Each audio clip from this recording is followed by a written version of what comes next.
If life ever tested your patience, your pride, and your purpose all in one night, how far would you go for someone who once looked down on you?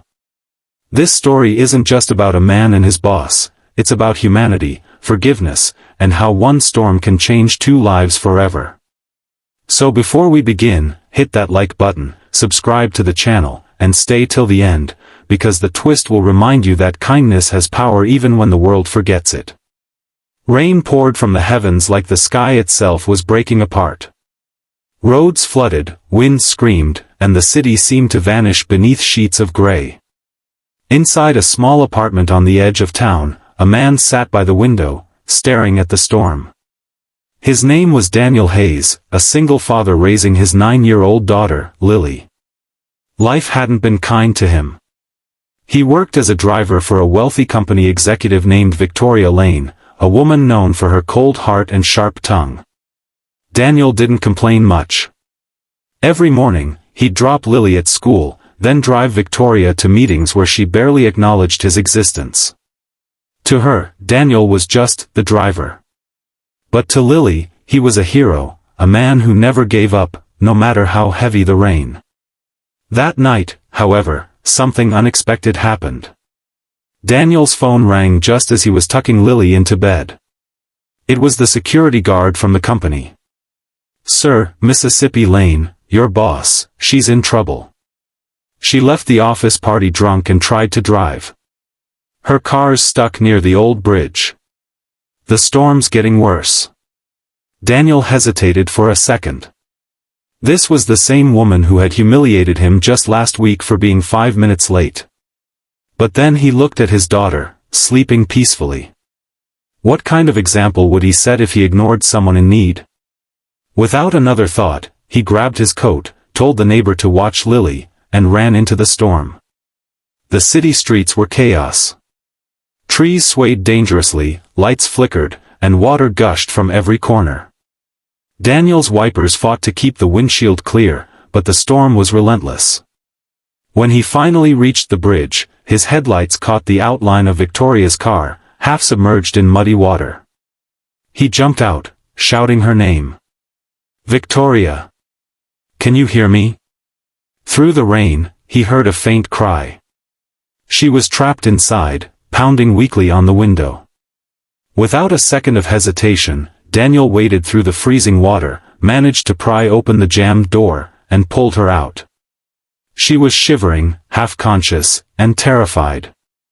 "Daniel," she gasped. You came?"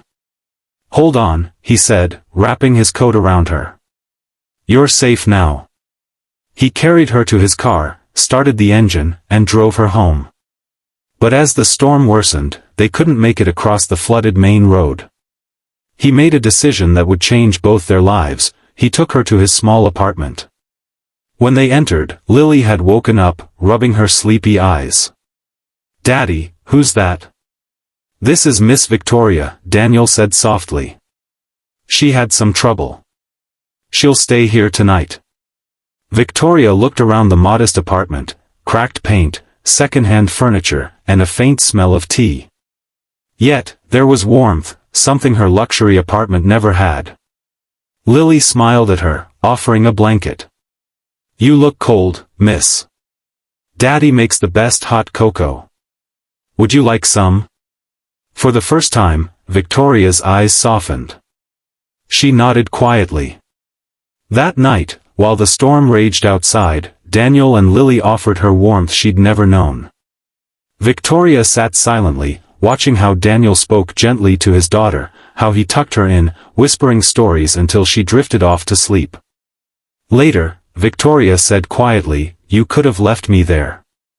Daniel shrugged. "Maybe. But that's not who I am." Something inside her cracked at those words. For years, she had lived in a world of pride, wealth, and loneliness.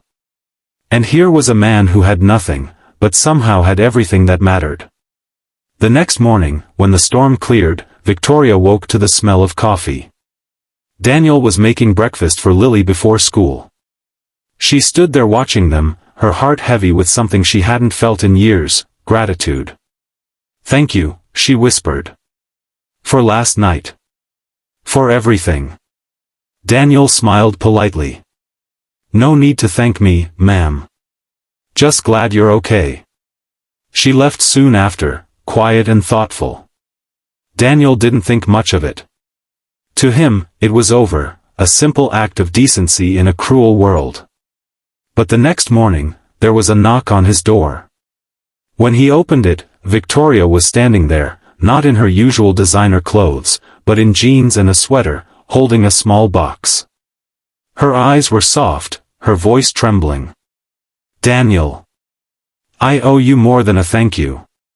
You saved my life, and you showed me what it means to be human again.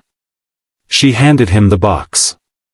Inside was an envelope and a set of car keys. I spoke with the company board, she said. You're no longer my driver. You're being promoted, head of logistics. You'll have a stable income, health insurance for Lily, and, you deserve it. Daniel was speechless. Ma'am, I didn't do this for. I know, she interrupted gently. And that's exactly why you deserve it.